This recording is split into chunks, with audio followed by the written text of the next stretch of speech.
Hello there, I'm Nita Rose, and in this video we are going to talk about Rave Master Volume 18, Chapters 138 to 146. Now in the last volume, we see that Haru started fading away and everybody has no idea what's happening to him. Now then we get a flashback of Haru telling Ruby the name of the third Rave Master, but Ruby doesn't want to hear it because he doesn't want Haru to die, so Ruby wants Haru to promise him that he won't. Ruby is now in tears as he realizes that Haru didn't keep his promise.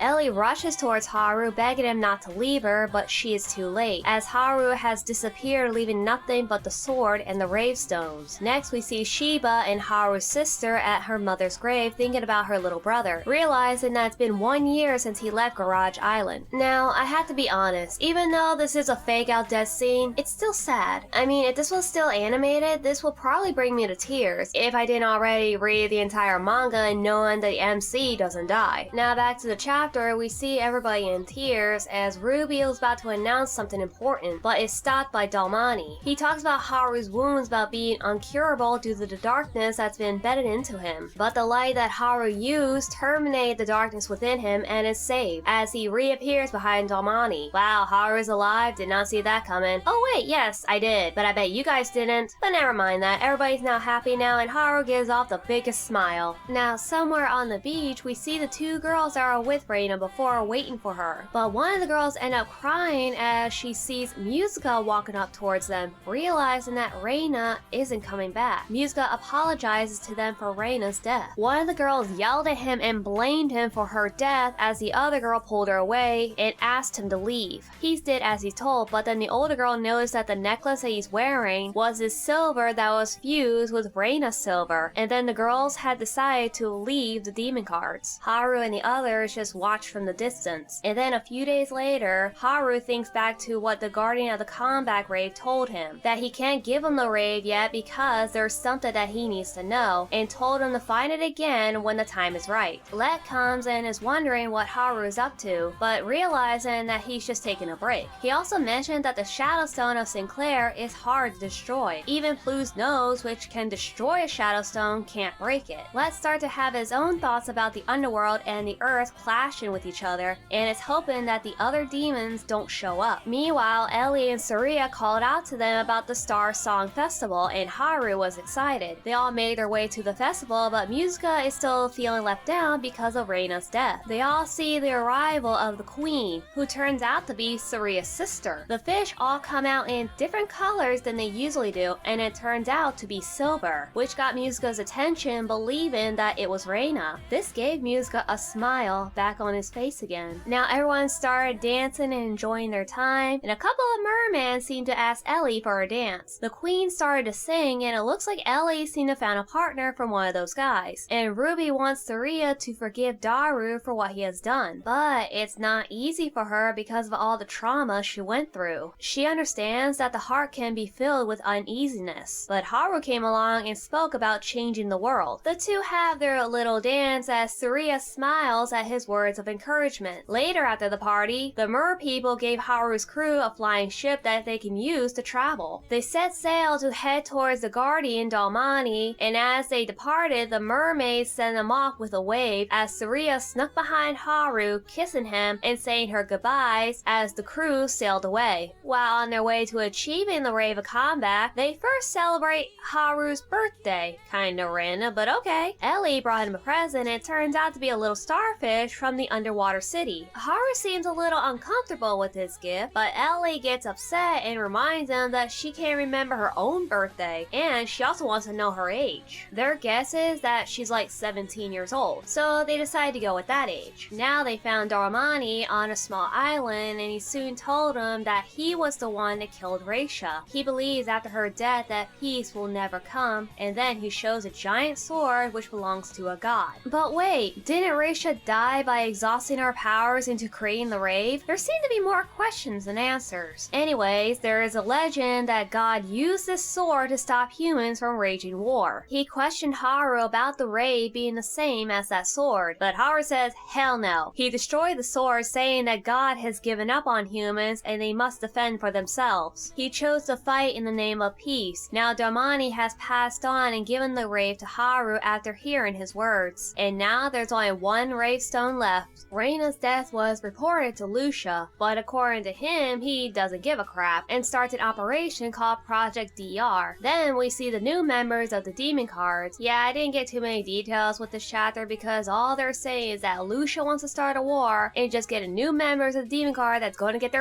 kicked by Haru and the others. So Project DR is the birth of the new demon cards known as Dark Rendezvous. Haru and the others don't know about this yet as they are discussing about the prophecy coming true to everyone except for Let. According to his prophecy, he's going to lose something important to him. Oh, he's gonna lose something, alright, and that is his dignity. What do you mean by that, you ask? Well...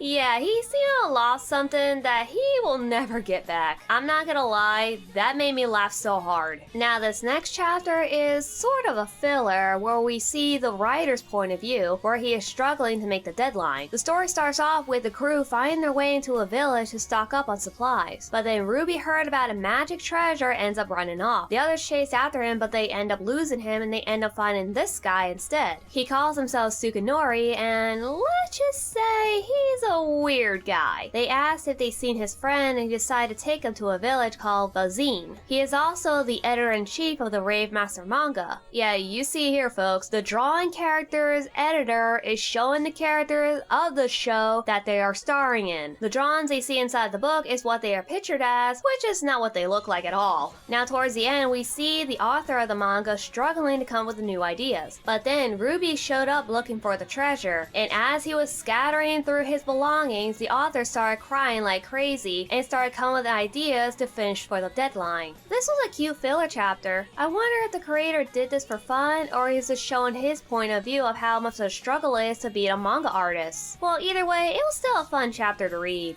Okay, I'm just gonna say this right here, right now. This next chapter is going to be about the Jiggle Butt games and I'm going to skip over it because I don't care. Sure, there are some funny moments, like when they kidnapped the girl, she just untied herself and left. Then there's Musica wanting to kill the annoying sons of yeah, I want to kill them as well. And just like that, we're just gonna skip over this entire chapter and move on to the next one. This chapter starts with the flower guy talking to Haru's sister, Camellia, as she started to get annoyed by him until she noticed a bird carrying a letter. Once the bird dropped the letter, she noticed it's for Shiba, whom we find in a doctor's clinic and learn that he has less than a year to live. Later that day, Shiba got the letter and was surprised that his old friend was still alive. He reads the letter and then he looks out the window. Then it cuts to soldiers on the ground and a man in black clothes walking about until he runs to the Sea Heart. This man turned out to be Shira, as the two of them having a conversation on what's going on with the demon cards and the Rave Master. Meanwhile, Haru and the others are in the eastern bordery and see that the ocean has been cut in half. The crew started to panic, but the little star guy reminded them that the ship that they're on has wings and it flew them into the sky. They made their way to the last Rave Stone until they were attacked by army of dragons and their leader, Jekken. The dragons have followed the crew as Let noticed Jekken, while suddenly Ellie started to fall ill and fell down. The dragons started swooping in as Haru told Ruby and Plu to take Ellie inside while he, Let, and Musica dealt with the dragons. Ruby and Plu tried to help Ellie, but then suddenly she started mumbling the Rave of Destiny in her sleep. Meanwhile, Haru and the others are fighting off most of the dragons when suddenly Ruby came out and yelled out the Rave of Destiny to Haru. He took out the stone and it started speaking to him. The voice on the other side turned out to be the old flower man who can predict the future. He talks about how the Rave Stone's power has weakened and separated after Reisha's death. He told Haru that the Rave of Destiny has the power of prophecies, and also told him that to get rid of the threat, they had to get rid of the Master. Everyone heard what he said and got the idea of defeating the Master. Let asked Musica if his silver can reach the Black Dragon. He was planning on taking down the dragon with his pole, but then Let used it to get to the dragon himself so he can deal with Jekken, which this gives us the ending of the volume. And that wraps up this video. Thank you so much for watching, and don't forget to check out my other parts on TikTok, and don't forget to look me on Discord and X. And I'll see you all next time. Nita Rose out.